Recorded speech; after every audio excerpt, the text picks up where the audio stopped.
Welcome to Strength Out of Struggle, aka Fit Life. The MC's in the house. My name is Kaz Abrams, and joining me today, Chris Cannon, athlete. He's head of athlete relations at M2 MMA. But not only that, former professional golfer. He's traveled around the world, and our conversation at the gym led us to talk about how a lot of athletes and celebrities go through ups and downs, and most of them don't really know what to do with their money, how to handle things. So when they retired, it's a bit hectic after that. Welcome to the show, my man. Pleasure, mate. International jet setter, CC Music Factory, Triple C, CCNC. Welcome to the show, bro. It's been we've had some nice conversations, and this show's all about giving a platform to people that have a story, because everyone has got a story. Let's go straight into the beginning of it all. Where do you grow up? And was there wellness in your home? What is it like for the young Chris Cannon? Well, first of all, it's a pleasure to be here, Kaz. Thank you so much for the invite. I love watching your podcast, incredibly insightful, and Thank obviously you, we sir. always have great chats at the gym as Yeah, well. man. And it's fantastic to see you at work this morning. So we did a bit of boxing again. Yes. Always Thanks for being the cameraman. my pleasure. Chris was on camera as we were getting some boxing footage. Yeah. Yeah, sneaky talent of mine in case you're looking for Yes, someone. yes. Yeah, I'm going to book you, bro. But yeah, for myself, if you go back to the start, born in England, Yeah. kind of between London and Brighton, and sport has been my life. Ever since my earliest memories, sport was my passion. I grew up in a household where my father Yeah. is a professional sports photographer Oh, wow. and really kind of a world-leading one at that, probably one of the greatest of all time, especially in golf. Wow. So it meant I was surrounded from a very early age with images all over the house of some of his greatest shots, and he'd taken some really iconic images. Wow. Surrounded by books, and obviously watching it on TV. So, Shout out your dad. Give your dad's name so we give so him my dad's David Cannon. David Yeah, Cannon. Flowers, sir. Thank you so much. he's certainly got a few iconic photos. Again, that was a real privilege for me. I'm very fortunate to yes. be like as part of a household like that. But Yeah. so yeah, all it was for sport. It was I was watching it on TV. I was playing it in the garden. I was even just drawing photos my dad had taken. And Wow. so from a very early age, that was my passion, and I followed it ever since. How many brothers or sisters? So I got one younger sister. She's 3 years younger than me. Yeah. And so mum, dad, and the younger sister and you. Was it just golf, or was there? I mean, Brighton Hove Albion. There's a lot of soccer there.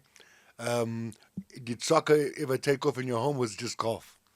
Well, to be honest, golf was last thing on my mind growing up. I would say very much football was like my first love, and actually Formula One. I remember watching. Sadly, unfortunately, we just passed the anniversary of Ayrton Senna's death, and I remember watching Wow. that live. When I was Okay. like, it must have been 6 or 7 years old. That was crazy. And so yeah, like Formula One was a big passion of mine, but football very much so for sure. Again, Yeah. like we had limited TV channels at home. Like Yes. I grew up in a very small household. We had like 3 channels on TV.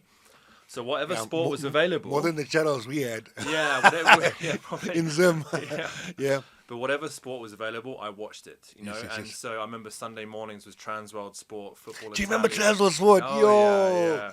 Real club. Again, it gave me such a broad view, and why Yes. I've always been passionate about all sports. Yes, Because yes, yes. Transworld Sport was amazing. They go because- all over. Yeah, I remember watching this thing on Martina Hingis, like rollerblading.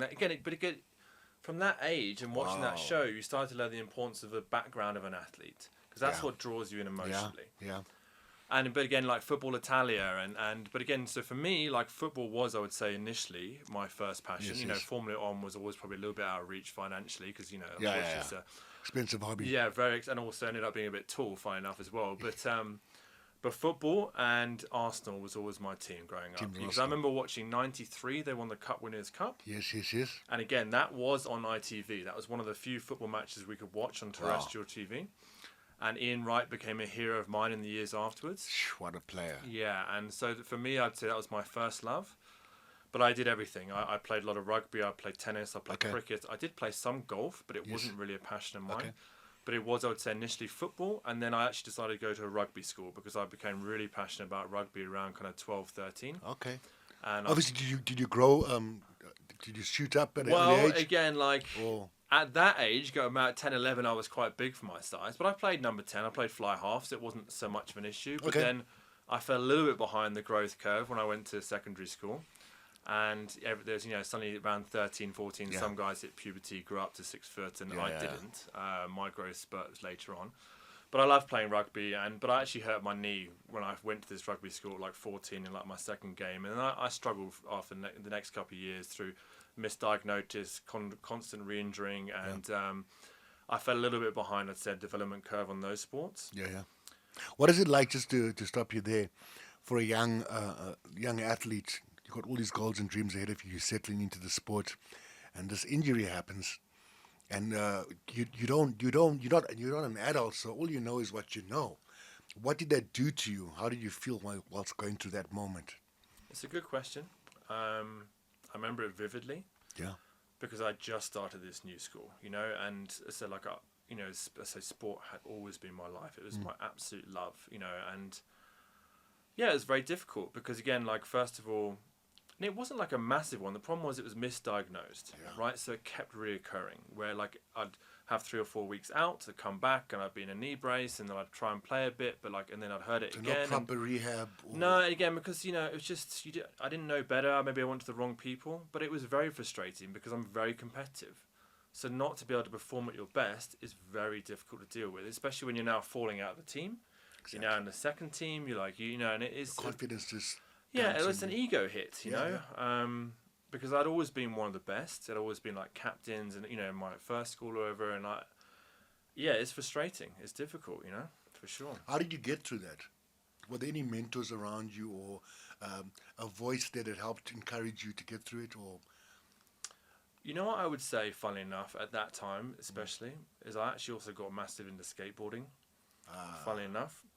So again, like, it provided me something different, but also as an individual Yes, sport, right? yes, yes. So you didn't have to rely on a team, or you weren't part of a team. You could go away and do it yourself, and it was something you could constantly improve on. But also, I think skateboarding in itself is a great life lesson. Yeah. Because you are falling down All the time, bro. 99% and hurting yourself, banging your elbow, banging your knee, banging your shin. Yes. Like, so it's a great educator to take pain, but get up and go again. yeah, And I do think, you know, now you've asked me this question, perhaps in hindsight during that time, like it gave me something else to put my energy into a little bit when perhaps my sport wasn't going the way I wanted it to, but also taught me those lessons to like get up, go again, get up, go again. So I think it probably, you know, reflection, and I loved it, and I still do like watching skateboard. I think it's a fantastic sport and a great the life reason why lesson. I ask these things is because it's amazing when we look back, even in our own stories. As we tell the story, we're like, hold up a second. It's amazing how that happened when this went that way. This came into play, and if it wasn't for that, this wouldn't have happened. It begs to ask the question: Was everything predestined, or are we co-creators, or what are your thoughts as opposed when it comes to life? Do we make our own dreams a reality? Is it predestined before we come into this world, or are we co-creators? What's your view on that? I like to talk about the source and take it really deep with that. Well, it is a very broad question, I know. without a doubt. It's actually something I think about a lot, to be Yeah, yeah. honest, because again, in my life, you know, you look at things the way they go. Often they don't go the way you hoped or the way you planned, and you ask those questions like, why is this happening? I think for myself, what I believe in, and I think ultimately when you look back on things, you have to have faith that things happen for a reason. Yes. That someone is out there guiding the correct path for you, you know? You might not know at a time, and I think you make the best decisions you can with the information you have at that Yes, current moment. yes. I think it's important to follow your passion, follow what you feel right inside you, but also ultimately understand that it may not turn out the way you planned it, and have some faith that you are still on the right path. Yeah. And I think that's what because again, you know, obviously we'll get on and talk about my golfing career, but that's something I battle with a lot. Like the real, and in other things, personal life as well. Is this struggle a question? Am I being tested Yes. to see how much I want something? That I deserve something? Yeah. Am I being tested for that? Yes. Or am I being told this is not meant for me and I need to find a new path? And that is a debate I've had myself. Or internally. is that thing a gift for you to overcome and gain the necessary skills to champion the course, for example? I mean, hence why I call this strength out of struggle, because like, you know, in the gym, you don't build muscle unless you have those micro tears. You know, you got to break the muscle down. You got to get hurt in the ring with martial arts. You know, we love our martial arts. If you're not aware, you could take it down until you're aware enough to naturally go to defense and know your natural movements. It's like, I sometimes feel like there's atheists that don't believe, but I also believe that our Creator's pretty compassionate, because we tend to learn from the worst scenarios if we choose to. Yeah. I mean, that's another subject for another day. But I mean, what do you guys think about that? So anyway, you're a teenager. You're going through these changes. Where does the skateboarding lead you to, and how long do you do that for? So, yeah, again, like, now looking back on it, that's why it's such a great question you asked in terms of how, in that change in my life, going to secondary school, dealing with this knee injury, my initial love for sports of rugby and football perhaps wasn't progressing as I hoped. And so my father, and I had played some golf, and I say, but it wasn't a passion of mine. It wasn't something I particularly enjoyed watching. Were you natural at it? Because golf's golf's not easy, bro.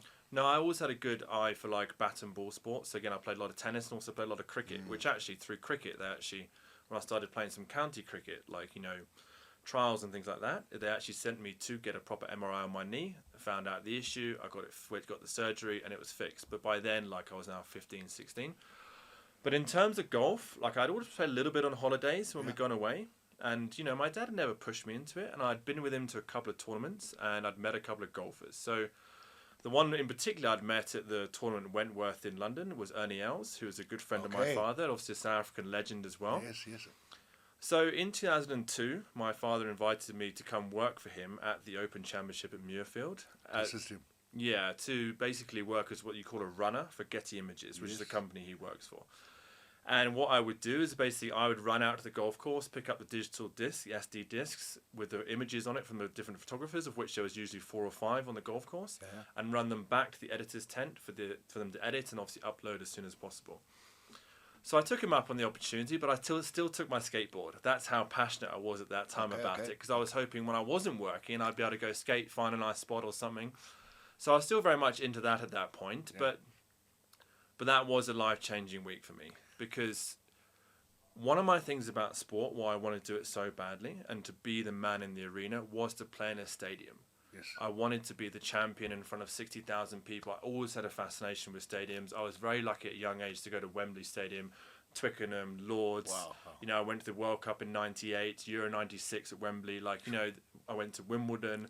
I just love stadiums and I love that atmosphere. But one of the things that held me back perhaps about pursuing golf initially was that I felt it was a little bit of a quiet sport, not as many people there, maybe not the same atmosphere, But I went to that Open, and I remember seeing the huge grandstands, hundreds of thousands of people, and it felt like a real stadium atmosphere. Yes. And then that week, Ernie Els, again, he was the guy I'd met the most and was the guy I wanted to win. He went and won in a dramatic playoff in front of this huge grandstand. I remember it vividly. And I remember at that moment, I was like, I want to be that guy. I want to be that man on that 18th green, throwing his hat up in the air, winning that under tournament. The pressure. 50, 60,000 people screaming for you, that just... So literally from that day, I was like, I'm going to be a professional golfer. And I came back and I started practicing and playing, and I was very fortunate at the same time. And coincidentally, my friends from school also got into golf that summer. Which I do think is a key aspect about, especially individual sports at a young age. What will you surround yourself with, because they're going to affect you in one way or the other. 100%, but also you just, you need that, a bit of camaraderie, a bit of competition.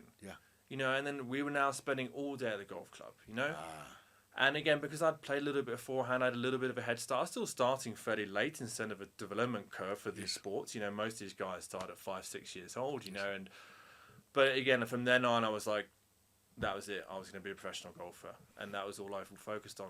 From then on, even the skateboarding, I put aside because again, I couldn't afford to get injured. Also, that moment working with your dad must have been an amazing network opportunity, because I'm imagining you running up and down to these photographers. You're that guy. Hey, what's up? There's a moment there, and then you're running back. So you're part of this because, I've been there. And you're part of the excitement, part of the buzz of this production. You're in sync, and you get to see things the way no one else gets to see them. So how long does it take from that point till you start actually getting into playing professionally? Well, just on your point initially about working with, just in that, on this little side note, so again, that was a very important. I actually ended up working the next 3 Opens after that. You see, the networking. But it also, even in my job now, some of the roles I've taken on in terms of managing social media, some graphic design, just general design work, and obviously I'd always been surrounded by art in terms of photography sense, and also my uncles are artists, and again, like my father didn't teach me a lot in terms of photography, but just being in and around the media tent and seeing how the editors work with images in terms of what is a good image, I learned that. Yeah. But also just in terms of sports media, Yes. being in a huge media tent with 200 people, journalists, Yeah. videographers, photographers, like the interview rooms, just seeing it firsthand gave me a great basis for understanding, again, like what a sports event is about from a media perspective, obviously, which I take into my role now. Yes. In terms of your actual question there, so I get back to in terms of how long from there to when I started playing professionally. So that was when I was 14 turning 15, 2002 would have been, I turned 15 in 2002. And from then, like I was probably about, I must have been like a 18 or 20 handicap, it would have been at the time. Yeah. I then just worked relentlessly at it. And then through high school, for my last 2 years at high school, I actually went to a school where I could play golf, because not many schools in the UK have golf programs. And it afforded me the opportunity to, again, work full-time, like in all my breaks, before school, after school, this kind of thing. I got myself a golf scholarship to a very prestigious school in America. Wow. At kind of 19 years old. And I went there, and again, like, actually, another whole story there. But again, I actually left after, what was 3 or 2.5 semesters to pursue professional golf through various reasons. We can probably get into that a little bit, because it probably is a little bit of a lesson as well. For sure. And then I turned pro in 2020 or 2000 and end of 2009. Okay, so let's go back to this point now. You get the scholarship, but what I'm also hearing is that there's a lot of luck, but they also say luck is preparation meeting opportunity. So because you go to the school for rugby, the school for that, there's injuries along the way. But it's amazing how one thing taps you into the next situation, then you end up in golf, which was the first thing that you saw in your home. Like your dad was naturally taking these pictures, so it was almost like a visualization for you. So now you get the scholarship. First of all, how did it feel when you were chosen for the scholarship? Because that was a big deal, obviously. And let's talk about what happened thereafter. For sure. And again, that's where, again, like in hindsight, I was saying what I said earlier about when you actually look back on things, you do start to have some faith that things are working out as you see. Even at the time, you might not like the outcome. You might not like the way things are going. As long as you are making decisions that you believe in and you're passionate about and you feel is the right thing. So, I mean, the golf scholarship, like, again, I was behind the development curve. I did start late. Like, I wasn't a great junior because I started late. So, again, like, in terms of getting a scholarship, I was perhaps a little bit down the pecking order. Yeah. I took a year out after I finished high school. I was fortunate enough. Again, a lot of this is obviously my family. I was very fortunate to have such supportive family. And my dad had a great network that set me up and provided me opportunities that most people don't have, without a doubt. I was very fortunate with that. So he set me up to do a year out to work as like an intern, effectively at this golf academy in Orlando, run by David Ledbetter, and obviously from Zimbabwe, like a legend there, and Nick Price, etc. And basically what I do is I set up the range in the morning, I close it down in the evening, and it afforded me free practice and free golf. And obviously again I learned a lot just by watching it. But during that time, I'd obviously been emailing all the top schools in the country with my resume and golf swings and reaching out, saying I want to get a scholarship, please take me on, etc., give me an opportunity.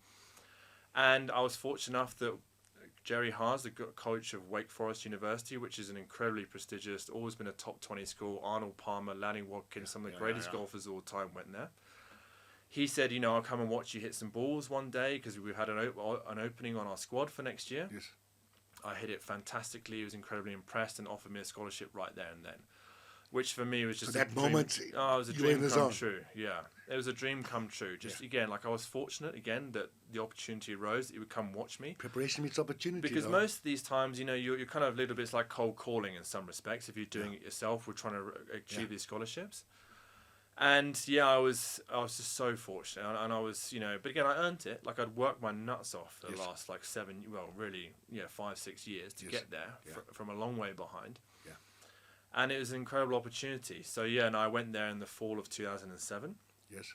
And it all started out great. I finished 4th in my first tournament, which was a great achievement. And I was featured on the website as freshman of the week and all this kind of stuff. And and I absolutely love the golf there. And the team was great. The coach was great. I played with Webb Simpson, who's a major winner. Been one of the top players in the world, and but I started to struggle through the first semester. First of all, I realized like actually how work intensive from an academic point of view the school was. That I wasn't just going to play golf, and it was a small school, again a very academically prestigious school, and the major options were limited. Like my focus, or let's say my interests, were always in art and sport. Yes. And suddenly going to the American system from a UK system, I start doing biology, I start doing languages, history, English, maths, like all these required credits to be able to graduate in 4 years' time. So initially I was like, I don't like this. Like this is not for me. But at the same time, I love the golf. Like the team is great. The tournaments you get treated is an amazing opportunity. But I started to struggle with a health issue in my skin, with acne. And I'd had it a little bit previously, but it got really bad when I was at school. And of course, they started putting me on more medication. I started feeling worse and worse. And yeah, like by the Christmas time, I was just feeling nauseous all the time. Like I was struggling to sleep. I was no energy. And I remember going down to Orlando from North Carolina where the university was. And I remember I threw up one evening. And then the next day, like I just felt like I had like a lump in my throat, right? Yeah. And by the end of the evening, I couldn't breathe effectively because it felt like I had a golf ball stuck in my throat. Yeah. So I drove myself to hospital. Like they, made me, they had something stuck, made me throw up, all this kind of stuff. Put me in CT scan. Turned out I'd torn a hole in my esophagus and my lung had partially collapsed. So I spent 4 days in hospital. How did this happen? Was this from? Well, what their, let's say, hypothesis was that obviously the medication had made me feeling nauseous all the time, not being able to eat. I'd thrown up, and when I threw up so violently that it actually tore a hole in my esophagus. Damn. And obviously my immune system was weak because the antibiotics I was taking for no my skin. lining. All this stuff, like, because I was taking like double dose of antibiotics, which is really like obviously not good for you. And I spent 4 days in hospital, couldn't eat or drink while they were doing constant CT scans on me to make sure this hole was like healing up, whatever. I had this thing called crepitus where all this air had escaped to my chest cavity and lost like 25 pounds in 4 days. And so after that, I went back to school like a month later, but I wasn't able to exercise. Like I couldn't do anything. I was just miserable, to be honest, man. And I was really hating it. But I played one more tournament after that. I came back and played all right. But by that time, my mind was made up. I was like, it just wasn't worth it. I was just like, I don't like the school work. I don't like the school side of things. Like I'm tired. My energy was shit. Like I still lost a load of weight. I couldn't eat, and my skin was bad. And I just want to get out of there, to be honest. And I quit effectively. And to be honest. And it is something I regret. Not necessarily, again, because, like at the time it felt like the right decision. Yes. But I regret it now because of my mentality is not to quit, right? And is to but you learn these things. But you know better. Yeah, right. You say you learn these things because of things you've been through, And obviously going into other things and talking about, we'll go on to discussion of, talk about obviously athletes managing their careers and finances and this kind of thing. But I was very much at that time like I'm just going to be a golfer. And I was going to make it, and I don't need a plan B. But I say it's not so much I regret it from that side of things. Maybe that's part of it. Like if I got a degree, maybe it put me on a better footing. But it was more the fact that I tapped out. Nobody wants to tap out, but this is life, right? That's why we're talking about the struggle. Yeah, for sure. But look how everything led to that point. You got sick. It was the academics, overwhelming. I guess you're in a foreign country. You're not close to home. You don't have any family there. No. Right, the skin breaks out. So now your confidence as a young man is, because you can't even have that social outlet of like I'm hanging with the girls or the boys, and So what do your parents say when you tell them, listen, I can't do this anymore? It was a discussion. Yeah. Don't get me wrong, because again, it was a huge opportunity. I'd worked very hard to get it. And it was tough discussions in the coach as well. Like that was a really tough one because again, Jerry's a fantastic guy, and he was so supportive. And my parents, ultimately they supported my decision, as they always have done. To be honest, so they've always been very supportive because I'll always explain why. They've never been ones to tell me what to do, really. Yeah. Which again, sometimes I think in my life, like, how I've ended up, my parents literally told me anything. Like, even like, I've never done drugs, never even smoked a cigarette. And that was nothing no one ever told me. It's just the way because I always want to be an athlete, I was always like, this was my thing. I'd always made decisions myself. Okay. And even when you talk about a socialising thing, I enjoyed every now and again a night out, but it wasn't something, I was there to work and to play golf, it wasn't a big thing of mine. But yeah, it would have been nice to like feel a bit, with this confidence and stuff. But yeah, so they, it was a big discussion, obviously, understandably so, but ultimately they supported me. Okay. So now, how long before that and then going professional? So from there... Did you have to get yourself right first? Yeah, a little bit. Like I came back to the UK after that, initially. I actually played some really good golf that summer on the amateur circuit. Okay. I was kind of on the fringes of getting the England team, etc. And then I actually really started to struggle with my golf game, like towards the end of that year. And then again, that kind of compounded the thing of now looking back, like perhaps I shouldn't have left. And there was actually a moment where I was almost thinking about trying to go back somewhere, because again, like I was really struggling with my golf game. And that was a tough time, and then towards, we're in like, probably that was 2008 and then moving 2009, towards the end of 2009, like I was still struggling a lot with my golf, but I was still, playing everything and just grinding, finding a way to try and, they call it like a little bit like the yips with your driver, where I just was all over the place. But I was always finding a way, because I've always been very gritty. That's again why I look back on the like leaving. I was like, it just didn't really suit my personality. I've always been very gritty, like I would competitive, And how old are you now and where are you staying? So I'm 21 in the UK still, but then I went back to America end of 2009 because my father had invested in a property there which he was renting out. Okay. So I went back there to just to practice during the winter. And, I decided at this point I might as well just turn pro. Like, there's no point in me continuing to play the amateur circuit unless I'm on the England team, I'm getting supported financially by them. And at that time, also, at the same time, I'd been working with a coach in America who basically, we were trying to figure out why I was just not hitting it on the planet effectively when my golf swing looked so good. Yeah. What was it psychologically that was impacting this? Yes. And he gave me this idea to focus on the target and just hit it, man. And it just changed me overnight. So I turned pro. I played really well the first 6 months on the mini tours in America. I'm 22 years old now. I was staying in Orlando. I was, basically staying at this property my father's rent, but I started paying the bills myself and stuff. And I made like, must be like $30,000 in the first like 3 or 4 months. How does it work? I mean, for those that don't know about professional golfers, when do you start making money? How much does it cost to get into it? Because you've got to sustain yourself, all the equipment and everything. What's it like from a... So, it's very expensive. Yes. It's high stakes gambling, is what I tell people. Like, and especially when you're starting out, when you're playing mini tours. Yeah. The prize money you play for is basically put in by the players. So it's like a big money game. So that stuff, when I initially turned pro, again, I was fortunate, again, my father was able to put down money for me to play. Okay. In terms of equipment, I was still looked after a little bit for my amateur golf by manufacturers because I'd played all right, the year before, before I had the struggles. And, you basically put down $1,000 to play. Yes. And if you win, you'd win $35,000 that first tour I played on. And, up until about 40th or 50th, you'd make, let's say, $1,500, $2,000. But obviously your expenses are added on top of that, Yeah.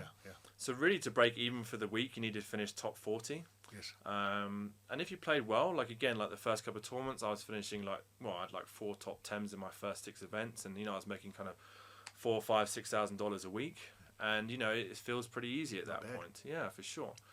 But again, like then throughout the second half of that year, I started not to play quite as well. Still putting down $1,000, $1,500 a week. Did anything happen that changed?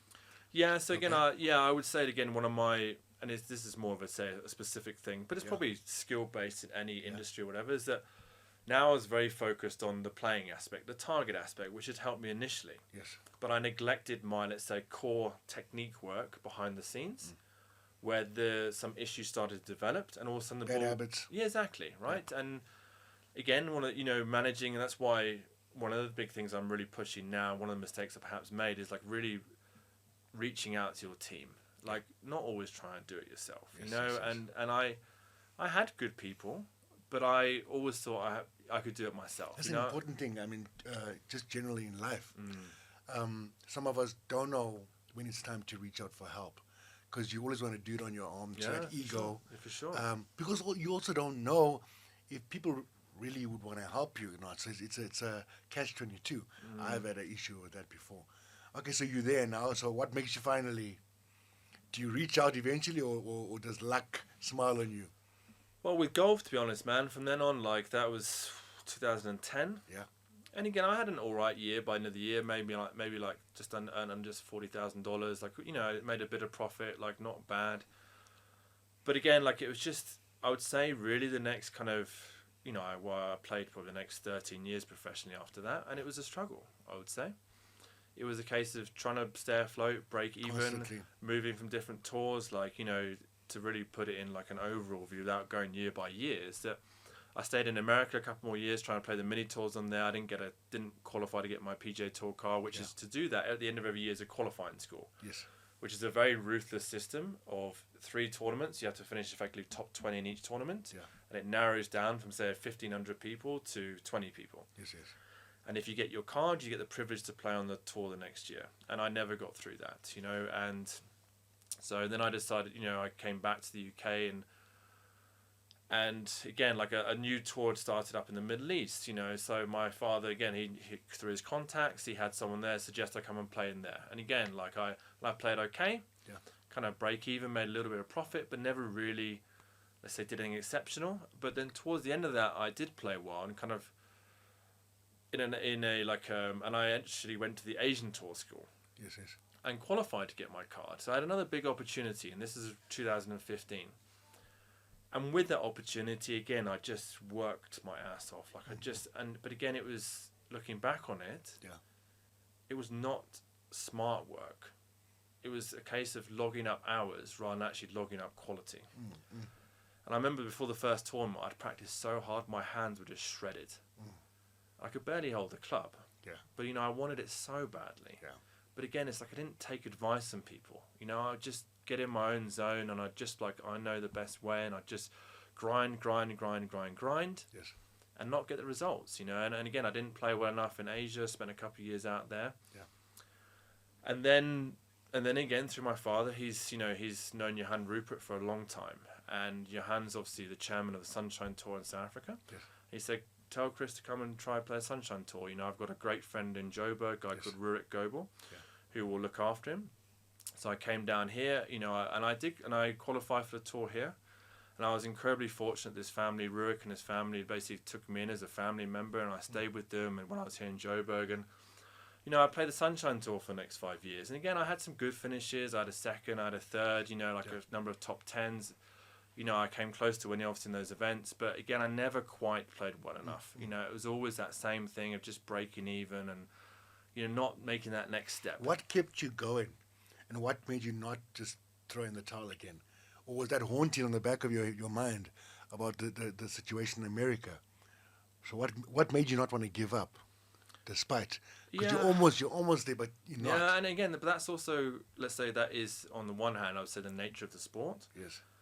Is that carrot on the end of the stick. Yes. And especially in sport, right? Because there's not many other industries where you can go from zero to here in terms of earning power so quickly. Yes, yes. And especially in golf, you're always 1 week away. Like on a normal Sunshine Tour event, I think the first prize now is around 300,000 Rand, in 1 week. Yes, yes. And it's there. It's just 4 good rounds away or 3 good rounds away. And if you go from there and you make it onto the European Tour, you qualify in a co-sanctioned event. Now suddenly it's first prize is 20 million. Sorry, not 20 million. It's like 7 million Rand.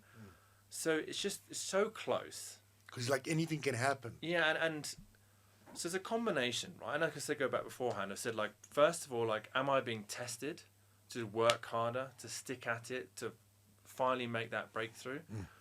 Is that what's happening here? Like to keep going, and that's that was my mentality, right? Because I became, maybe perhaps from that experience of leaving university earlier, I became the guy who just wouldn't quit, and that's also why I got heavily into physical training as well, because I liked pushing myself, like physically, because that pushes yourself mentally, and also I had the opinion that I'm going to be mentally and physically stronger than everyone else on the tour. Yeah.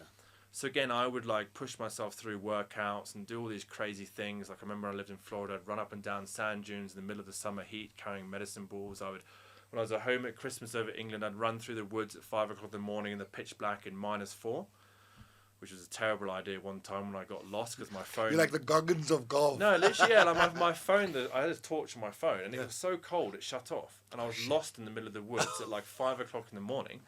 But that was my thing. I was just going to keep... I was not going to give up. I was going to keep testing myself. I needed to be stronger. Yeah. But at the same time, obviously, that question in my mind, nothing was coming off. Like, is this a test? Or should I be going to do something else? But again, as any athlete will tell you, and again, now looking back on my career, like one of the biggest challenges you will face is what do you do next? Yeah. Your whole life has been put into this. My whole life since I was, at an early age, wanted to be this one thing. Yeah. How do you stop doing that? And then also now you're 35. Yes. You haven't trained any other skills. Yes. Like, what are your job opportunities? Yeah. And you're at zero. You start stressing. Yeah, because it's like, well, either I can play another week and maybe win a few 100,000 rand, and I could... What are my options? Yeah, like, I'm so close, so just keep playing. Maybe you can you can earn millions within like 6 months. Yeah. Or I basically stop, I'm at zero, I've got no money in the bank, and I have to try and find a new job and start from scratch. Yes. So you keep going. You're somewhat stuck in a cycle. And I certainly was. There were other things at play, and maybe why I kept going another year and things like that. Even personally, like, why I wanted to, things like that. But yeah, it's you get stuck in a hamster wheel, man. Let's talk about your worst moment. Have a sip of coffee before it gets too cold. Your worst moment in this hamster wheel, and how you transcended that, and what tools you used to get through to the other side, and to finding out where you needed to go. Because obviously, like you said, you're on this hamster wheel. Was there a moment where you're like, fuck, can't do this anymore? It's a good question. Because yes, we know Dad was there. There was a strong family. Thank God, right? So at least you were able to go further than most people would have if they didn't have that support. But there must have been some moment where, at least in your own mind's eye, you were like, yes, I'm letting these people down. Like, what am I doing here? Oh, for sure. And that was every year. Do you know what I'm saying? Yeah, there's also the part of the problem, because again, even, because only you inside of you. Yeah, and again, like, my parents were great support, and again, even, my mum is as well, like, because you are, like, and one of the things, again, is I think underappreciated in professional sport is the people on the sidelines. Yes. The family have to watch their loved ones go through these trials and tribulations. You're putting them through that as well. Yes. And I was putting them through it financially at certain points also. And yeah, like, there was a number of, like qualifying schools. I remember in 2019, I got very close, got to the final stage of the European Tour qualifying school. I didn't quite get through, and you were so close, but not quite there. I remember there was, one moment in 2017, even from like, I was dating a girl, and it'd gone very quickly. And she asked me after a few months, and a very good question from her point of view, like, when can we live a normal life? When can we get a house together? Yeah, when can we get a house together? Like, when can we get married potentially, Boys, this is how it's going to be. Yeah, like, because she could obviously see what I was doing, and I remember saying to her, I was like, I want those things, but the nature of the sport is I can't give a timeline. It could happen in 3 months. I could go and get my European Tour card and we could be set up. Or it could take longer, but my goal is to be the best golfer in the world. And she said to me, but this is a dream. That's what she said to me, and I remember, like, because then obviously, yeah, exactly, but also made me want to prove her wrong, and we did break up, obviously, and not immediately after that, but again, like, her mentality in life was obviously different to mine, and fair enough to her, like, she was asking the right questions for what she needed in her life, but I wanted to pursue my dream, and again, I felt like I had to prove that wrong, but that also, I think, led to maybe perhaps a negative mindset from my point of view, that now I could only be happy in a personal sense if I was successful on the golf course. If I wanted to have a girlfriend, a wife, a family, I had to first be successful on the golf course, and that perhaps led to a little bit of a negative spiral as well. And I think again from that, you know, your original question, when was at the lowest times? I think I remember one time in particular, you know, again, like not qualifying for actually it must have been 2022. I had a really good run of qualifying for major co-sanctioned events, right? Like 10 in a row or something. Yeah. The co-sanctioned ones when you play the European Tour, which is the big money, right? Yes. This is when you can win 7 million rand for a first prize as opposed to 300,000 rand. And I qualified for like 10 in a row, but then not played well in any of them, made no money in all of them, you know? And actually the chap Rurik sat me down and said to me, like, what's going on? He said, like, you know, something's not right here. Like, you can qualify for these events, but you can't actually, like, get it done. You know, and he just said, like, you know, I think you need to go see a psychologist. You know, I think you need to go see someone and discuss why that is. And, you know, and I ended up going to see Henning Gerenka, who's the Pretoria Blue Bulls coach. And he was also a psychologist with Jake White when they won the Rugby World Cup in 2007, because Rurik knows Jake very well and, you know, met Henning, and, you know, we got into it a little bit. And again, like something I hadn't done, like from a personal side. I'd worked with psychologists before, but it's all performance. I had to do some self-work. Yeah, exactly. And I think like I discovered that, again, I'd basically put everything on golf. I'd said like my life was dependent on that result, you know? That I couldn't be happy, couldn't do anything else, couldn't have a relationship, couldn't live unless I performed. You know, everything was that one thing, you know? Yeah. And I think that's what Rurik could identify a little bit. Like I wasn't dating anyone. I was just focused on golf. I wasn't, you know, outside of that. I didn't have any like social life, or because I just wanted to be a golfer. And I want, you know, I felt like I had to be successful in this, and nothing else mattered. And I didn't want to distract from that. And yeah, I remember that moment in his office was a little bit like it got to me, like, you know, because I realized that's what I'd been doing, you know, and that I had put everything in this one thing in my life. You know, I'd sacrificed everything for that, and it hadn't come off to a certain extent, you know, and I think that was, and, you know, from there, like, you know, I did start to, you know, and again, I, you know, like opened myself up a little bit from that and started dating again, and, you know, and you know, I met someone great here or whatever, which didn't, you know, but which didn't work out for other reasons. Yes. But again, like I started to have some happiness outside of golf, which I think was a positive thing, and it also made me realize there is more to golf than golf, right? Yes. You know, this girl in particular, like, you know, she happened to have 2 young kids, and, you know, like, and even just seeing like what it was like to see a mother with her kids, etc., and see what a family might look like. Yes. Made me realize again, like, there is more to life than just sport, just golf, and you know, life yeah, exactly, yeah, and even for myself, I realized I had other qualities than just being an athlete, you know. Yes.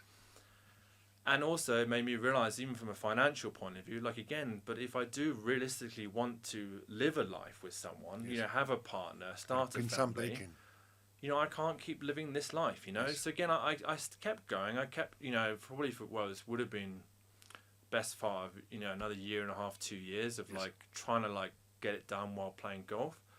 But again, I started thinking more and more about that question of like, when is the time to stop? And while you're thinking about this, are you checking on other options? Are you questioning, what else am I good at doing? What would I do? Or where you at while going through this?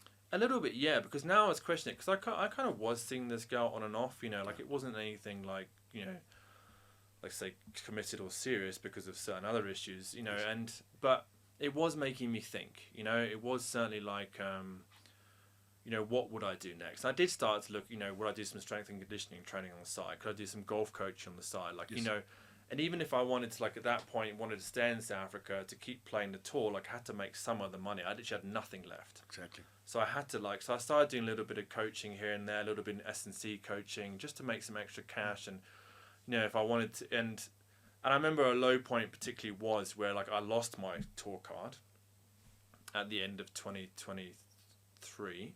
Yeah. And I thought I was done, you know, I couldn't have any money left. And again, you know, I was still kind of seeing this go on and off every now and again.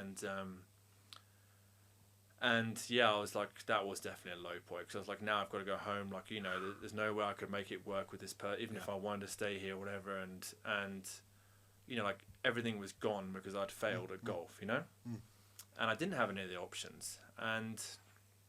But again, I just went, you know, I'm going to put my last bit of money, go to Q school, let's go again. You know, it's just that same thing of like just trying to keep going. And it was the only thing I knew. Okay. You know, I was thinking about other things, but I didn't know any other way to like make money, or like to I enjoyed being in South Africa. Like I loved being SA, to be honest. Like and So where does the turning point happen? How long are you stuck in this situation? so I would say that in terms of a turning point, is I went through this year. Like I went and sold all my golf equipment that I had previously just to generate some money to keep playing as long as possible. This is now 2023, and again I'd had a similar year. Like played okay, but just not well enough. Yeah. I couldn't find that extra 1%. As hard as I worked, nothing was. And again, I was still thinking, and again, I was doing a little bit on the side to try and make some extra cash. I'd sold everything I had, like to keep going, and and my one of my best mates here, a guy called Victor Lang, who also used to play professional golf, but he'd stopped after COVID, and he'd taken up a job working at IT. Just I'd see like he'd started to move into the business world. He was doing well, so him and I would catch up for dinners, and then he told me like he'd been given this opportunity as CEO of M2 MMA, like a startup MMA promotion. Yes. To basically, run it from the ground up. And he said, like, he knew I was very passionate about the sports and had been for a long time. And he started asking me questions. Basically, it's about October time, saying, like, what do you think about this? And, and I just started doing a bit of work for him on the side, like, setting up, like, potential, like, matchmaking, like, structures and how to run a promotion, what you would put in from a sporting point of view. And he said to me, look, man, I'd love to, like, bring you on board. Obviously, I know you're still playing golf, etc. But, I'd love to have you if there's an opportunity. Yeah. So I saw out at the end of 2023, like in the qualifying for the major tournaments, and I remember missing the one at Leopard Creek, which was my favourite tournament by one shot. Sure. And I thought, you know what, that's it. Yeah. I've got this opportunity. Yeah. And I met with Jeff Robinson, the founder of the company, and Victor, and they offered me the job right away. And I was like, you know what, like to get an opportunity in a sport I was generally passionate about, in business. Yeah. Like. So had you been watching martial arts from the sideline? That was my like.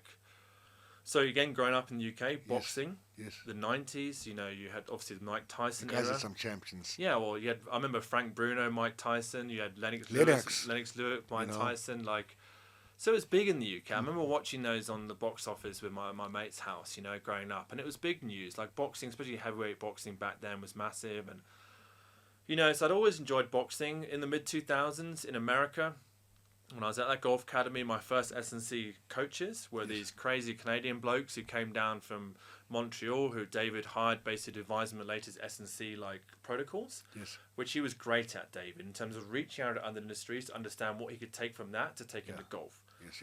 Because these guys weren't golf coaches or golf, but they trained MMA fighters and NHL players, right?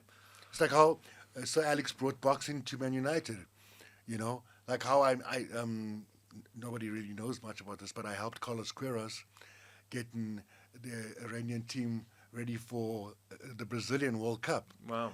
And because he saw me boxing with my clients, and meanwhile I was like on this side because I'm a Man United supporter. Yeah, I'm loyal. What?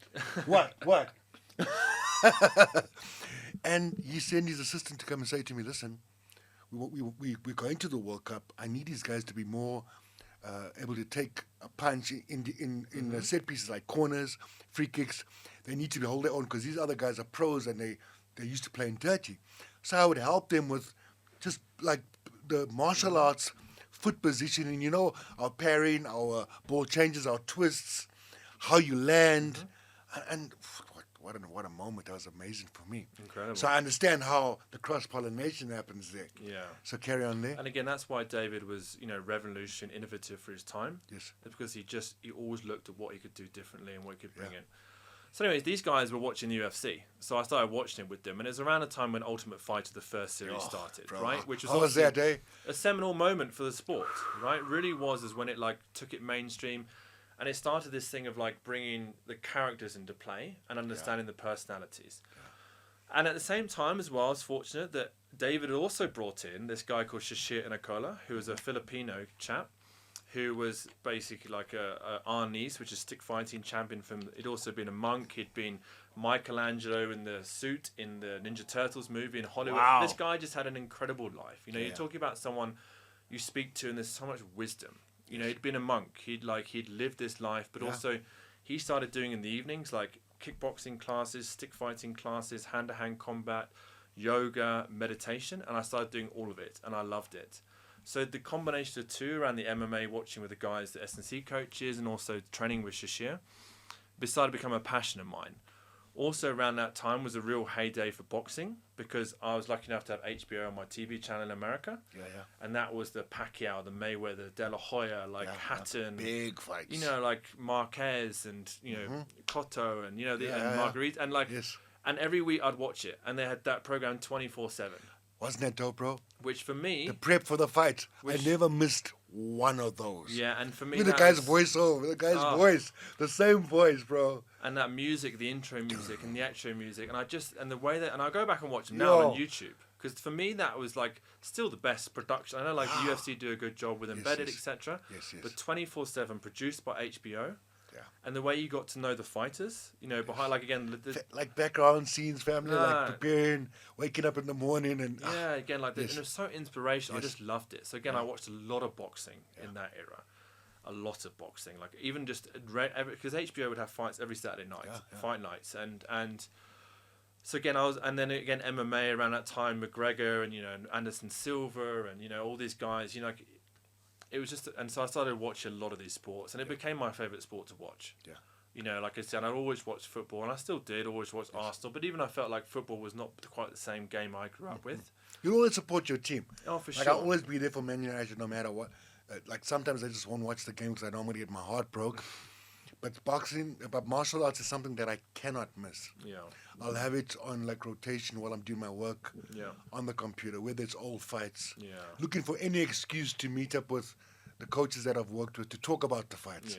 You know, carry on. And so I just loved it, man, especially getting into the UFC. Like, again, because I'd watched a lot of boxing, but boxing had some issues historically of, you know, obviously... X amount of different sanctioning bodies, very difficult to get the guys to fight each other. Also, we had the whole Pacquiao and Mayweather thing where they could not get that fight done until it was probably too late. There's so many games that are played there. Yeah, and again, so it's frustrating as a fan. Like, I love the sport, but it was frustrating as a fan. Like, years after it should have taken place. So then UFC comes along with a very structured approach, with a simple ranking system. That you knew where everyone stood. You know, you had the carded events where titles on the line. You know, your fight night events 2-3 times a month where people are fighting for their rankings. And I got massively into UFC, and that became my passion. At the same time, like, you know, I still watched boxing, but not as much, because obviously now you moved out of, let's say, that heyday era. Like Mayweather was kind of moving out, Pacquiao was done, De La Hoya was done, you know, Hatton and. But at the same time, like, Anthony Joshua started coming through in the UK. And my brother-in-law has managed Anthony since he came out of the Olympics, right? So I always had that close affiliation with, you know, with Anthony and stuff like that. And watching how his career developed, and that kind of insider insight through Freddie. Freddie Cunningham is his name, and he's now MD of, it's called 258 Management. So again, I learned from watching that as well. Which again, all things, you know, go back to your original point of how things happen for a reason. Everything is connected. So now if you end up where I am now, all these little stories, all these little parts in my life put me in the position to be very good at what I do today. Without even knowing it at the time. So how long have you been in this? Now you've been doing this in this job as athletes representative in the organization. Was that the job that was pitched to you in the first place? Or how did it get to this point? So and what's happened since you joined till now? How's that journey been? So when Victor started talking me to initially, I think it was initially in a position of like athlete management, right? But again, I took that was my term is actual general manager, because it was just basically to manage a number of different things, but like to really focus on matchmaking, athlete management, brand awareness, promotion. But again, also I got into it. I just wanted to do more and more. Because again, I realised I always had a passion for it, but I realised like actually how much I felt like I knew what I was doing and was good at this. And so that was my position, general manager. He was CEO. There was a lady in Thailand, in Phuket, who was the COO called Jade Surasomsan, and then Jeff was the founder. And, you know, so I took on the role of, and initially it was more, and, you know, I actually started taking the social media quite early, because we hired someone initially who you know, was skilled in his specifics from social media, but was not what we needed in terms of. You gotta love this. You gotta love, and also you need to know how to promote the sport. Right. And social media actually also worked for me, because actually, even though I didn't have any background in social media, You know what the fans want to hear? The teasers. Exactly. The moments. And I knew what sells sport. That's why I'm good at what I do, because there's two reasons, right? Is that, first of all, I know what it's like to be an athlete, to spend your life pursuing the dream. Yeah. Second of all, I know what it's like to be a fan of sports, to love these sports and why I love them. Yeah. So I see the two sides of the coin, right? And that's where what I'd say generally now my role is, from I see as an overview, is to say, how can I service both these sides, right? How can I look after athletes to provide them with the best promotion and platform possible to showcase their skills? But how can I also produce the best entertainment and the greatest show for the fans to get the sport that they love? Yes. You know? And so now my title's still general manager, but now like various different changes have happened in the company, whereas Victor's left and Jade has left, and now I pretty much oversee everything underneath Jeff, who's still the founder, but I run the company. And, you know, we had 2 incredibly successful events last year in Phuket, Thailand. Yes. And, you know, now we're like gearing up for a very busy second half of this year. You know, there's a lot of things involved, but I think on the front end, yes, we are building a great combat sports promotion. Yeah. But on the back end, the real story behind this business and why Jeff founded it initially is built on 3 core principles. Yeah. And one of them is to address the issue of traumatic brain injury within combat sports, to address the issue of athlete welfare, and also fan experience, and to utilize AI to do so.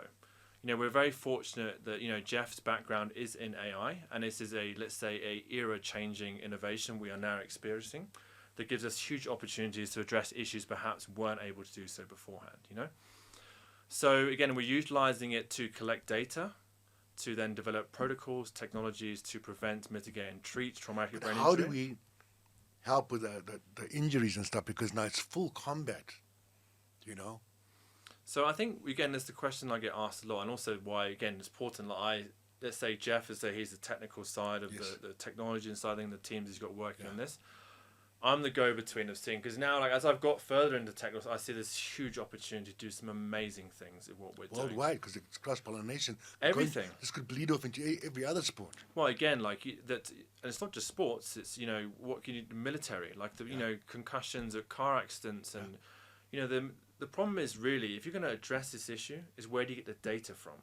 Yes. Because universities, traditionally, if you're a biotech company, pharmaceutical, you do studies, right? Yeah. Universities collect data, do experiments, but on head injuries, how do you study that? Yeah. And it's a big issue because It's normally, sorry to disturb you, only those that have been through it enough and have seen the injuries, like Colin saw with Ladumo. Yeah. Like he said, I sensed something, I saw something wasn't. But unless you've been in that situation a few times, only then can you call it. But if you haven't, that's where the data is necessary. Yeah, and I think that's like, again, where we are, you know, moving this era of artificial intelligence, and it provides us a whole new load of opportunities. Something that, again, I'm learning about, but initially going to this, I didn't have any idea. You know, like, for me, it's all about sport. But there's a much larger issue at play here, because the fact is, you know, people are getting hurt, careers are getting shortened. Yeah. And I think the thing is, we don't want to change the sports we love, right? That's very important for me, because I love watching boxing. I love watching MMA, Muay Thai, like, and it's the sports that we're all passionate about. And it's something, the beauty of these sports, there's nothing more, let's say, elementary than combat sports. You know, like, it's from gladiators. It really is. Like, you know, you're putting your life on the line to fight, and you're... How raw base. No, and again, like, it's something so... I don't want to take that away, and no one does. But the thing is, like, how can you still improve the situation? Even if it's improving at 2%, you might save someone's life. You might improve someone's quality of life for the rest of their career. You might improve their performance while they're competing. For example, you know, everyone spars, right? It's a vital part of training. But no one really knows what the minimum effective dose of sparring is. Exactly. In order to do that, you need to collect data, and you need to develop technologies and We put stuff into the headgear, into the gloves. all this kind of Because stuff. at the moment we're just wearing headgear and bigger gloves. Yeah, and it's just like spar 2 times a week. You know, I've travelled. Obviously, I see here in SCA, I go to Collins gyms, I go to Apex. You know, I've seen gyms around, and in Thailand especially, where you've got this incredible condensed gym like culture of some of the biggest, best gyms in the world, with an incredible amount of top level athletes, but they all train the same way. You know, especially Muay Thai, like, they're all doing the same protocols. You know, MMA spar twice a week. You know, Muay Thai, every session is pretty much the same. You know, no one really understands, because, you know, you need to collect the data initially, and that's obviously what you learn from other sports and even other industries, right? And I think that's where there's a huge opportunity in these sports to really level it up without changing the nature of the sports, right? Because, for example, you're still going to go and they're still going to compete. You're still going to hit each other in the head. But in between, how you recover, how you train, and the protocols around that, and perhaps the technologies we can develop can make the sport safer and enhance your performance at the same time. How far are we from getting some sort of solution there? There are, so again, part of my job is also to research what's currently going on, to understand what the market is, what's being done, obviously where we can then come in here and, work with perhaps existing partners, also develop our own technologies. Yeah. So again, like there are products in the market. I spoke with Larry from Boxing 5 the other day, talk about Brain Eye, like as a cool product where, they're eye tracking through an app to start to give you some kind of a baseline score on what your reactions are like through your eyes. Yes. It's a metric, right? It's better than nothing. It's a starting point. It's like with the referees. I was in the ball where we got the cameras now. Some people don't like it, but it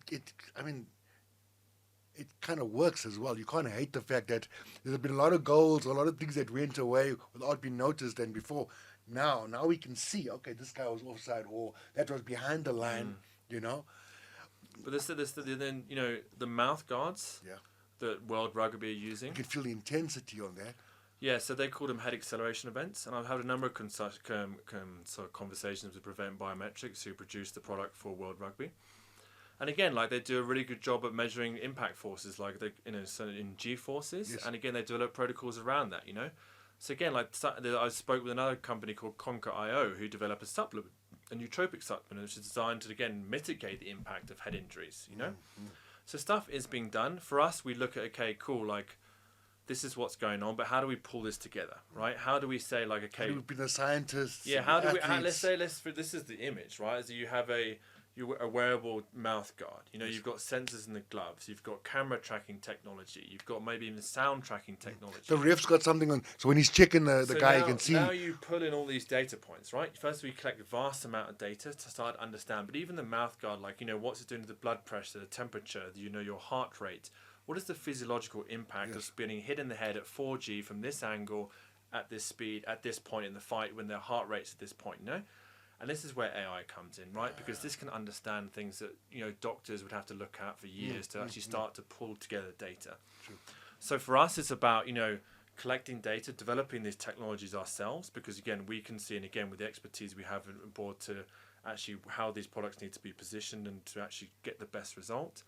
And start to find out, what, like actually Kaz now is that like, he should not be sparring twice this week. He should be taking a week off. Yes. He's coming into a red zone of terms of where his brain is at, that if he gets hit in the head too many more times this week, he's going to go over the line. And you may still want but you could have that information yourself. Because at the moment as coaches, we're the ones that have to decide, okay, listen, maybe I'm talking to Colin, if I'm doing SNC, he's a bit trained now, but dehydrated, he's got a bit of a flu, blah, blah, blah. But if we had these other things across the board, it really would help. And it's massively. I think it's like, again, and there's different ways to implement whatever, but even just providing athletes with more information. And I guess, especially in combat sports, right? Because I've obviously come from a background of golf where technology, used to have these machines that would provide every single metric and the way you hit the ball. And, in other sports, they've got the track, but combat sports are still a long way behind on these fronts. And unfortunately, it's a really underserved industry in terms of athlete support as well. And that's obviously a big passion of mine from my background, because again, I see unfortunately, reality is they earn very little money doing a very tough sport. Exactly. And that comes to the next question. I wanted to talk to you about how do we take better care of our athletes. A lot of people, after finishing their fight career, their football career, whatever it is, they go bankrupt within the first couple of years. They could have a shitload of money, but they haven't had that education on how to look after their money. First of all, how did you learn? Because you had ups and downs. How did you manage to stay afloat with what little you were making? And what lessons did you learn and have learned that we can now pass on to the next generation? How do we take care of these athletes? So it's a really massive passion of mine. Yeah. Because I made every mistake. Yeah. I ended up with nothing. I'll be honest. It's a brutal situation. So but you learned I had nothing. from. Yeah. I blew everything I had, money. I put everything into that sport. Mm-hmm. I was. And you weren't even on the drugs and everything else. No. I put everything in. Exactly. Again, and I was fortunate enough. My grandfather left me some money. My parents helped me out here and there. I was fortunate enough. This family looked after me in Joburg. Yeah. But I put everything into that sport and had nothing left. And I never managed my money. It was always like, just throw it into the next week. It was basically a gambling table. Let's go to the next week. Yes. Let's go to the next one. Let's go to the next one. Yeah. I didn't invest in any education on the side. I didn't invest in trying to make money on the. Maybe at the end I did a little bit of S&C coaching and golf coaching because I had to. Yeah. But I didn't want to do it. It was out of necessity. Exactly. But I refused to, and even going back to the university thing of why I left university, I refused to accept there was any other outcome than me being a top professional golfer making millions. Yeah, yeah. And to think about another option was almost an admittance of failure. I wasn't good enough. And that's my big thing now looking back. And that's the thing I try when I speak to athletes now. And the big thing is now I realise is that from an athlete's point of view, you don't ever want to think about you not being good enough, right? People will say, oh, you should have a plan B. But no athlete wants to have a plan B because that's acceptance that plan A is not going to work. Exactly. There's this mentality that I had of burn the ships and sail away, Yeah, yeah. or that there's no way of going back, and I lived that, and I ended up with nothing, and the way I reframe it now, and I tell people, and a couple of athletes reached out to me, like one guy said to me, like MMA fighter said to me, oh yeah man, it was great to read this, I've been thinking I should do some investing or whatever when I make some money. And I said, mate, I thought about that, but guess what, the money never came. Right? If you keep thinking one day I'll invest, next thing you know, you're like me, you're 35 years old, and well, now I'm 37, but at the time... You've got to start right now with whatever you have. And it might just be investing in education. The beauty of today is that we have podcasts like this, and we have so much information available that even for myself in the last year and a half... You can learn even from just turning the computer on. Is that I spend all my time in my car learning about finance, about the markets, about business, about entrepreneurship, about startups, because I want to learn as much as possible. Yeah.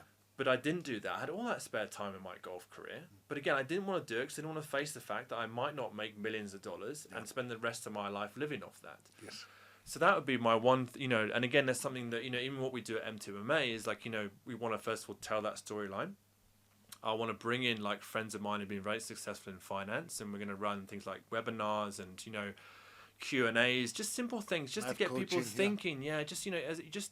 You've got spare time as an athlete, and it's not about a plan B. It's about making more money. Mm-hmm. It's about being successful in everything you do. Yes, yes. It's not an admittance of failure. Yes. Like most athletes, and again, I've written other articles about this recently, the wealthiest athletes you see in the world are making money from what they did outside of the arena, right? About their investments, There's a guy called Matteo Flamini, who you might know from football, right? Yeah. Arsenal player, AC Milan player. Yes. The guy's probably the wealthiest athlete there's ever been. I think he's worth like $20 billion now because he took his money from football and invested it in an energy startup, right? And now he's wealthier than Ronaldo, Messi, all these people. Oh, see. Yeah, exactly. And again, and even for me, from a skateboarding point of view, there's a fantastic guy I recommend anyone follow in terms of financial advice called Mikey Taylor. Mm-hmm. Good skateboarder, but was, maybe around the social media era. I think he used to skate for DC Shoes. Yeah. Somehow he got into learning about financial education and learning about the markets and investment and property, and he does these great videos now where he's earned hundreds of millions. And there's these great videos, simple financial education thing, look at the markets, this kind of stuff. So there's people out there to look at and say, well, guys, these guys didn't do it because they were a failure at their sport. They did it because they wanted to make more money. They wanted to be more successful. They wanted to provide for their family better. So again, even if you are playing football or rugby or tennis or golf, whatever it might be, you might earn $1 million a year. You might earn R1 million a year. Why don't make $2 million a year? Why not make $10 million a year? Why not you'll make more? Just think about winning in the financial arena.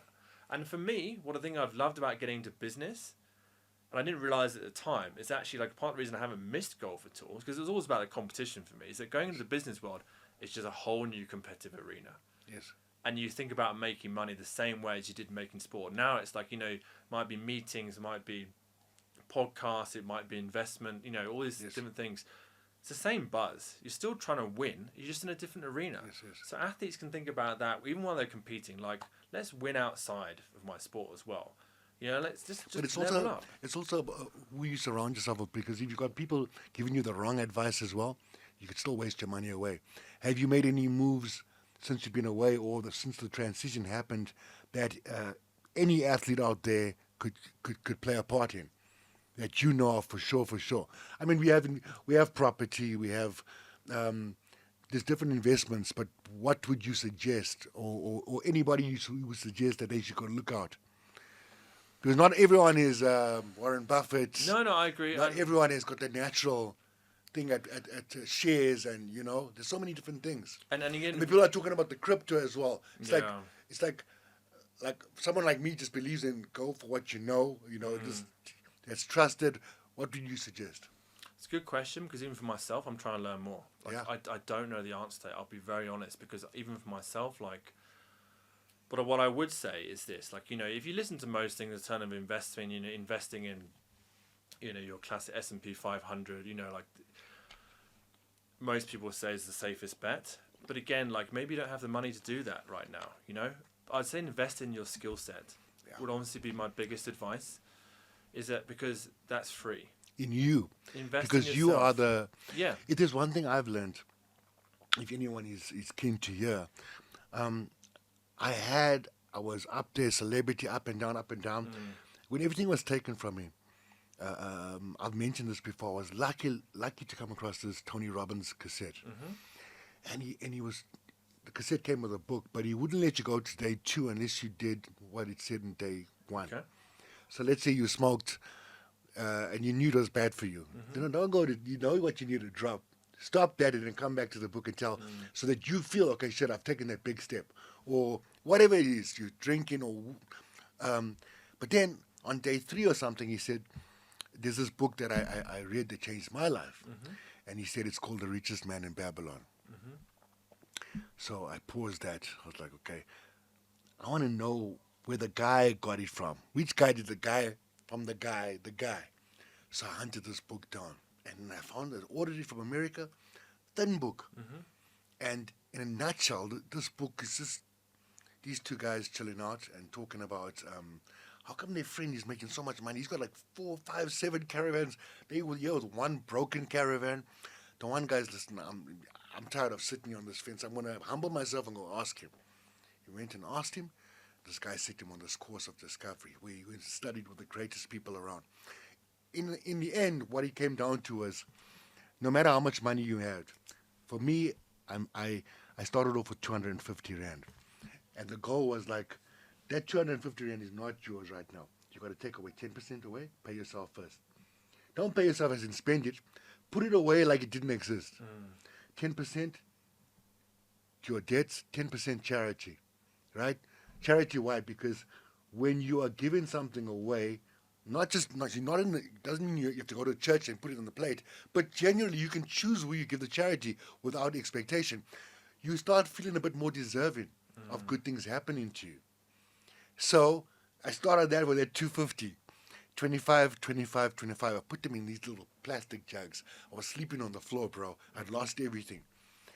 And every week, I just stuck to that same thing to the point where it started becoming inspiring. Now, I don't know if it worked for... I know it worked for me. But if it worked for me, it'll work for anyone. You've got to start with what you have in your hand, a bird in the hand. And just... Yes, you want to buy the lottery. You can still play the lottery, but don't play it with that. Put that 10% away first. Put that 30% away. Then I got 175. Now with that 175, I've got to eat. I've got to pay my bills. And is there enough to like buy a lottery ticket or do something? But now because you're packing that money away, it's eventually going to lead to something, which it did. Because it ended up being 100,000 that put myself to school. So that's my own personal story. And you know what? That's a fantastic story. Because again, like even if what you're talking about there, and again, you initially mentioned Tony Robbins in the book, right? And people follow the crumbs because that information is so accessible. So all I do there's these audio days, books now. I listen to these podcasts, like I listen to Diary of a CEO, one of the top ones. Like one you'll talk about is Founders. Yes. Where again, what he does, he reads all the autobiographies or biographies of the greatest founders in the world. And it's amazing how many similar stories and mindsets he's have. So if you can just learn, number one, like what you're talking about there. Like the book, The Science of Getting Rich. There's books that were written over 100 years ago. And again, what you're talking about there is like, obviously compounding, right? Yes, but simple methods. If you talk about the investment of it's 10 Rand or whatever, you invest in an index fund, right? And that compounds 7 to 10, whatever it is, % a year. Like it's frightening how much money you can make in 30 years. But also it's very hard initially and it takes discipline. Yes. But it takes thinking about that initially. That's why we're trying to tell the story. And asking the right questions from the right people. That's another great point, right? Is that when you are an athlete especially, you are privileged to have access to people that perhaps others don't, right? In golf, we had access to people through pro-ams and just a general network in that sport. That's something, again, in combat sports I want to try and introduce more. Yeah. That you just don't, there's not that crossover like you might have in golf or rugby or football. Yeah. But if you have access to these people, ask questions, network, communication skills, I would say is the number one biggest asset you will have. Yeah. And again, the amount of good podcasts, like even now when I'm talking, a lot of this stuff is what I've learned. Yeah. Like I happen to be naturally good at it, but also I want to be better at it. Exactly. And that's the athlete's mindset. So if you are an athlete, you're lucky enough to be blessed with a competitive instinct that can be taken to any industry and a goal to be better. Now just apply that to your finances. Like how can I make more money? Like I want to shoot better scores, score more goals, win more fights. Yeah. Think about finances the same way. Like, address it in the same diligent manner to be the best at what you do. It's amazing how the same things apply in everything. Like you have to have the discipline, then you have to have the commitment. You got to commit with it. You can't just have the discipline, commitment, consistency. Those three, and like I think we could go on and on and on talking about it. Last thing before we go, give us one tip that anyone watching could take away with them as to how to turn nastiness into poop into diamonds, like with what you've got. I wish we could do that with alchemy, but if, from your experience, what would you say? Someone's watching out there. We've seen your journey. You tried at something for a long time, till finally you had to let go, and to move on. How do you turn that lump of whatever into this? What is the trigger? What is that click? So again, it's a great question, and everyone's going through difficult times. Everyone struggles. It might be relationships, it might be career, it might be family. Like, how do you pull yourself out of that and keep moving forward? And I think resilience. I think there's a number of different things. I think first of all, like a bit of faith, like we said at the start. It might, you believe in God or whatever you believe in. Believe that if you do what you feel is right and you follow your passion and you do the right thing, that if something's not meant for you, it's for a reason. And if you're going through tough times, it's because it's going to make you better. Have that mindset that like challenges are there to make you better. And again, from that, seek inspiration. And it might be inspiration from leaders in industry, from athletic heroes, from someone in your community. Look at them and get inspired by how do they become the people they were. Because I guarantee you, another great, 24/7, I mentioned the boxing was fantastic. You go watch 30 for 30, produced by ESPN. Yes. There's a number of similar stories there of the greatest athletes of all time going through struggles to become who they were. It's almost every single one of them. So if you're going through a tough time, you're not alone. You're not alone. And it's part of the process. And again, like, if you want to be happy, if you want to be good, if you want to be successful, you're going to go through challenges. Accept that. And then say, right, how do I get through this now, right? Look for people around you to support you. Like, don't think you've got to do it all alone. Like, go be with your friends, seek friend support, seek mentorship, seek inspiration from podcasts and TV shows, from books or whatever. Like, seek that, and then just what can you control? I think that'd be the biggest thing for me. Like, and one of the things I struggle with sometimes in my life is that, especially like for example, in a relationship, for example, like, when it's other people involved, it's just things that are out of your control sometimes, and it's very difficult for someone who likes to be in control and wants to, like, especially being an athlete and, an individual. But what can you do? Like, what can you do today? Like you said there, you had 250 rand left. But what could you do? But what could you do with that? First, you got to want to change. You got to listen. Whatever I've been doing ain't working. Like I got to do something different. It was like the edge of that T junction. It was like, and I was like, I can't book out because my brother had been in a situation and he booked out. He took himself out. So many good friends. What do I do now? And that was the best decision I made. And yes, there was so much to learn from there. For example, this seed was planted then, because at the same time I started doing that, I had to put a dream board. write a letter to Kaz that had everything, to the Kaz then, and I wrote all of this into it. The book's going to be out there. The music's going to be out there. So the you top created a trainer. vision, yeah. Yes, the vision board. Something to go You for. have to put it down. Yeah. I'm doing the podcast. I'm talking to amazing people. I'm getting amazing stories. How does it feel? It feels amazing. I feel like I'm in my purpose. I'm getting paid for doing what I love doing. At the same time, I'm enlightened in this process. It's not just a superficial thing. The lives have been bettered, and that made me feel better, because coming from poverty, I needed to know that I'm going to be doing something that's going to make someone else's life a bit better. So this, I know many people that may not have had hope, that won't be able to watch a Diary of a CEO or understand that lingo. Those people are going to connect with me because I'm from those streets. And I'm one of the only people that made it out there, and I'm not going to be the only one. Yeah. You know, so that's why it's So about shedding light. And you're providing inspiration. That's what I said. Like, That's you what know, I'm if saying. you're, you know, like from that starting point, like have some faith. That's it. Like Everything you said. Seek inspiration. Everything you said, bro. Seek support. I'm a believer. I am the believer. Everything you said. 100% faith, 100% everything. And most importantly, how we're going to end the show is to talk about your definition of a fit life, because I also believe that you would not have been here still grinding if you hadn't had wellness in your life, because just that first step of moving or exercise releases certain hormones, oxytocin, that makes you feel better, that helps you make better decisions. Those decisions help you cope with stress a bit better. So maybe you lost that tournament, but because you were running up and down that hill, or you did 100 push-ups in the morning, you only know now that, oh, look, science backs up the fact that, man, the reason why you didn't out yourself or whatever is because the DHEA levels were cool. You are taking care of yourself without even knowing. Majority of people are only taking care of themselves when it's too late. You know, so what is the definition of a fit life to you, and how is it how important is it in playing a part in success? Well, I said, you know, going from what I just said there, you know, like faith, support, inspiration, and control what you can control, right? Yeah. And your fitness, you can always control for the most part, right? And even if you are injured or in bed, you can still do something, right? It's one of those, and I think that was the thing. In those times that I was struggling psychologically and struggling... Skateboarding.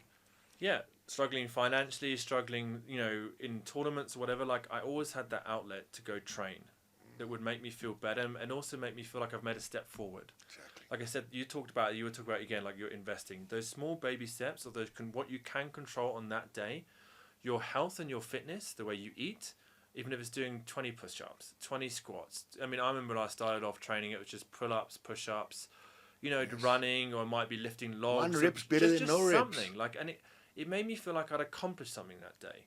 It made me feel like I was a better man for it. Let alone the health benefits. It was just psychologically, you know, you've made a step forward. Yes. Even though everything else might be shit, Yes. you've still made a positive step today. You know, like you're still a better man than you were yesterday physically. And it's a snowball effect. It's and the more you intentional, get in good habits, right? Yes. And that's the beauty of, like, you know, training in the gym. And also, it's the people you're around in that community. That's also why I love training at Move, and, you know, seeing yourself, and being in a gym environment always made me feel better, because I was surrounded by other people who were trying made that decision, the same decision, to make themselves better. Yes. They're on that. And again, going back to how, again, inspiration, support when you're struggling, put yourself in the environment where you're surrounded by people that you want to be. Yeah. Like surrounded by the right environment that's going to lift you up and not that's going to pull you down. Because again, we all know, like, bad habits can ensue when you're down and you get dragged into bad paths. Like, seek the people that are going to lift you up. And I was fortunate that I met a lot of great people in my life who inspired me and did install these habits in me. And again, I wish I'd reached out to them more. I wish I'd lent on them more. Yeah.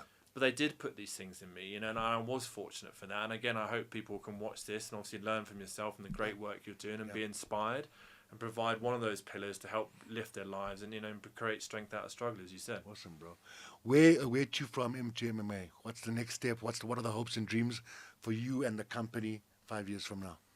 So we want to be a major leading global combat sports promotion, and we also want to address these issues. Like, we want to improve the situation in terms of preventing, mitigating, and treating traumatic brain injury. And I want to be part of helping exactly, you guys do and that, that's because also what we're that looking is so for, right? needed. Because obviously, look, we're talking about a huge global project here, right? Yeah. And obviously that needs money. It Needs buying. needs investment, right? But also needs partners and people to work with and get behind the project. And that's why, again, I appreciate the opportunity today to speak a little bit about it and tell our story. And anyone out there who's interested in working with us, because again, this is a huge global issue that can affect so many people positively.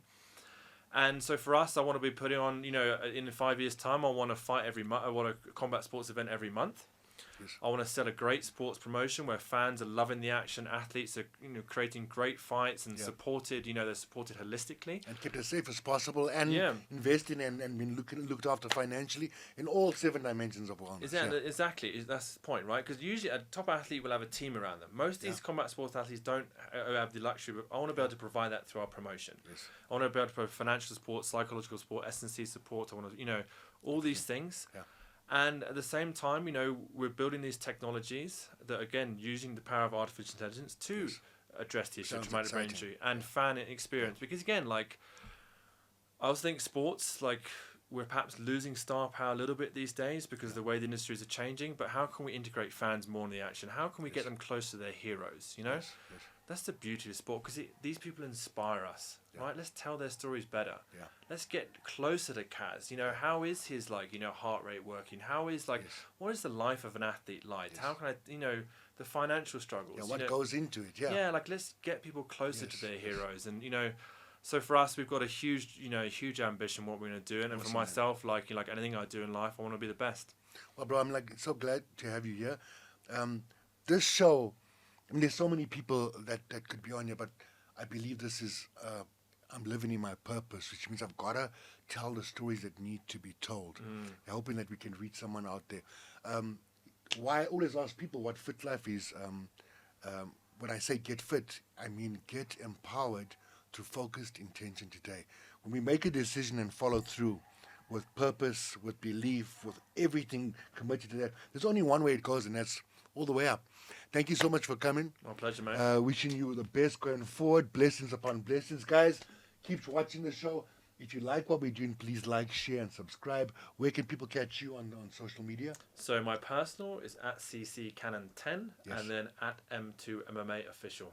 Okay, guys. Keep reaching for the stars. We out.